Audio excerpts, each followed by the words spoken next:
côté de moi un monsieur qui va être doublement à l'affiche. Parce qu'actuellement, il est à l'affiche et on va parler du premier spectacle, celui qui existe.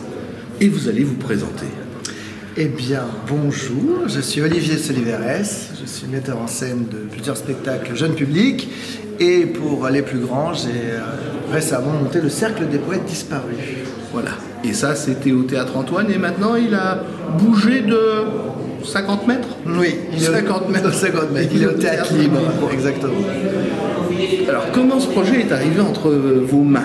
Lequel? Le Cercle des Poètes Disparus. Le Cercle des Poètes Disparus, j'en ai parlé à mon producteur Jean-Marc Dumontet il y a 12 ans.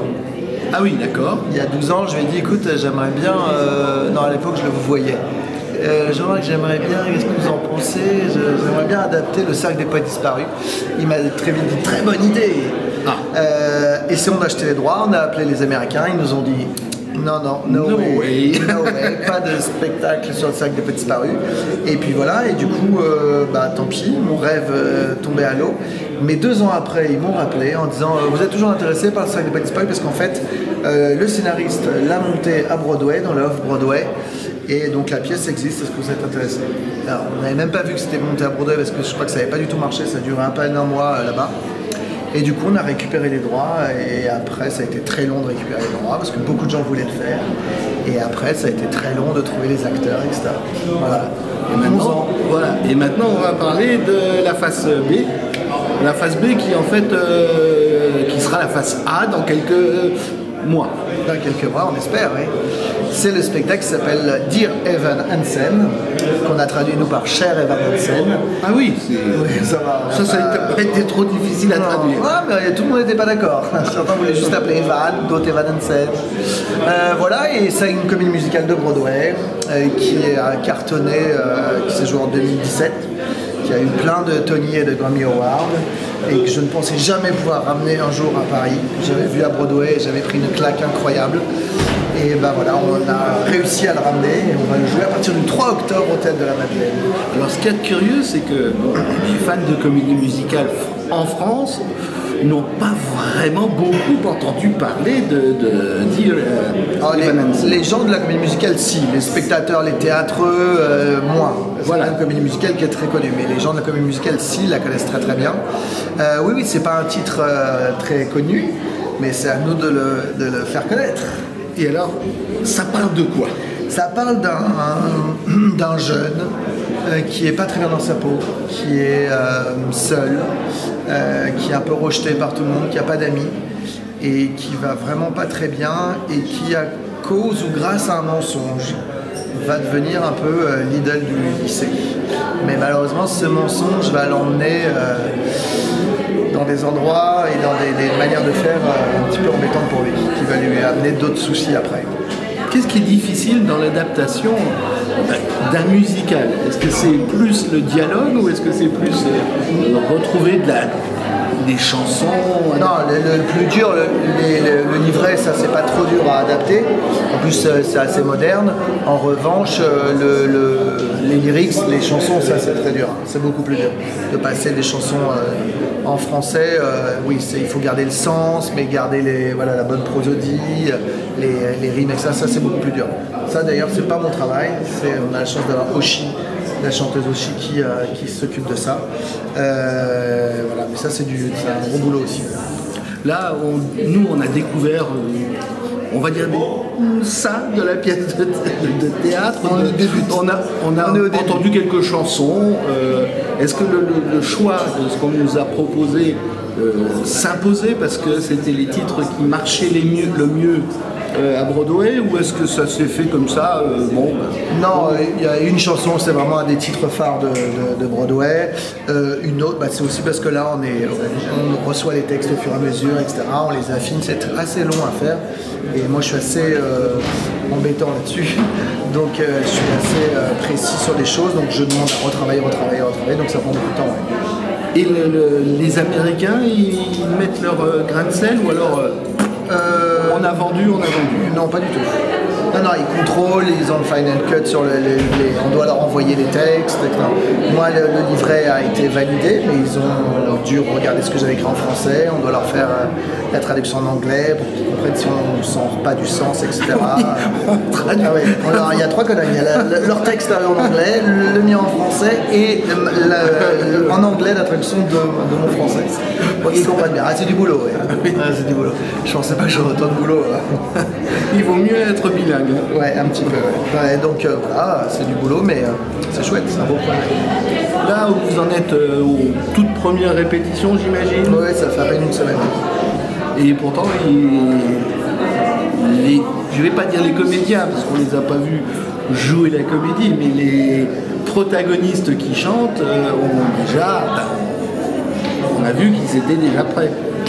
Oui, déjà on a fait un très gros casting, le casting a été très long, donc ceux que vous avez vus aujourd'hui, déjà ils ont fait déjà au moins 5-6 tours, du coup des chansons revues, etc., donc ils ont déjà un peu d'expérience, et puis c'est des machines de guerre, on a des gens incroyables, j'ai la chance d'avoir un casting dément, avec des gens qui ont très envie, qui adorent cette comédie musicale et qui je pense vont vraiment émouvoir énormément les gens. Bon, et on retourne en arrière, on refait 100 mètres et on va parler du casting du Cercle. Oui, pareil, le casting du Cercle, ça a été une grosse affaire. D'abord de trouver Keating. Et en fait, comme on ne le trouvait pas, on s'est dit on va déjà chercher les jeunes. Et ça nous a fait du bien parce qu'une fois que j'ai trouvé les jeunes, après avoir vu plus de 3000 jeunes, c'était vraiment dément. Ah oui. J'ai fait une bêtise, j'ai ouvert à tout Paris, à toute la France. Donc on avait des files d'attente, on avait des gens qui n'avaient même pas de rendez-vous qui venaient passer le casting. Mais une fois que j'ai trouvé mes 6 jeunes, on a fait beaucoup de lectures ensemble, etc. Et puis il y a beaucoup d'acteurs connus que je ne citerai pas qui sont venus passer le rôle de Keating. Jusqu'à Stéphane Fraisse qui lui n'avait pas vu le film et qui a dit oh ça m'intéresse pas trop mais bon ok je vais quand même faire une lecture de votre texte et on a fait une lecture au Théâtre Antoine avec les 6 jeunes que j'avais trouvés et là il a pris une claque en voyant le niveau des jeunes et il s'est dit, il m'avait dit à ce moment-là, j'avais l'impression d'être un RER à côté d'un TGV. Donc du coup, il a passé la deuxième et puis la chimie s'est faite et il a eu très envie de leur donner la réplique et de jouer avec eux. Alors pour la deuxième saison, est-ce que vous avez gardé les mêmes protagonistes ou alors on change tout le monde? Alors en fait, la première équipe est partie en tournée en janvier. Et vu le succès, on a continué à Paris avec une deuxième équipe. Et là, c'est Xavier Gallet qui a repris le rôle de Keating, un acteur aussi incroyable. J'ai beaucoup de chance. Vraiment, j'ai des acteurs dingues. Xavier Gallet a repris le rôle avec une nouvelle équipe de jeunes. La première équipe, ils sont encore en tournée. Là, hier, ils étaient en Corse. Ils ont fait plus de 125 dates de tournée. C'était démentiel. Les salles pleines chaque soir. Il paraît que les salles appelaient, ils disaient en 45 minutes tout était vendu, c'était incroyable, les gens debout tous les soirs, partout dans toute la France, en Belgique, en Suisse, c'est dingue. On finit à Ramatuelle, je crois, le 2 août avec la première équipe et on reprend en septembre avec un mixte de l'équipe 1 et de l'équipe 2, voilà, de la nouvelle et de l'ancienne équipe. Ça fait beaucoup de travail pour un monsieur qui s'occupe de tout ça, enfin bon l'avantage et qui a 4 enfants aussi. Oui c'est ce que j'ai entendu tout à l'heure. Il a 4 enfants et puis plus tous mes spectacles jeunes publics puisque j'en ai 7 en tout. Alors allez-y. Ah bah là j'en ai c'est trop. vous me lancez sur non mais j'ai de la chance, c'est que mes spectacles durent, alors ils continuent. Là on a fêté par exemple mon premier spectacle pour enfants, enfin c'était Ado qui joue depuis 20 ans. Ah oui, on a fêté les 20 ans là à Bobino. C'était à Bobino les 20 ans et là on est au Grand Point Virgule toujours depuis des années. Le deuxième c'était le Bossu de Notre-Dame qui joue depuis 15 ans à la Gaîté Montparnasse. Et puis vous avez un des gros succès aussi, c'est Au Pays du Père Noël qui joue depuis plus de 10 ans, qui joue au Mathurin. Un gros spectacle sur Noël. Et puis il y a Chevalier, Princesse et Dragon qui joue toujours au Mathurin. Space Wars qui joue au Théâtre Michel. Et puis Blanche-Neige et les 7 nains à la Gaîté. Exactement, je crois que j'ai rien oublié, j'espère. Ça en fait quand même quelques-uns. J'ai beaucoup d'enfants, donc il faut beaucoup de spectacles pour tous mes enfants. Voilà. Avec 4 je m'arrête à 4, c'est bon. Je veux pas savoir. Et puis mon prochain projet, je peux vous en parler si vous voulez. Allons-y. J'ai la chance, je vais monter Amadeus au Théâtre Marigny en janvier. Ouf. Avec Thomas Oliveres, mon petit frère, dans le rôle d'Amadeus.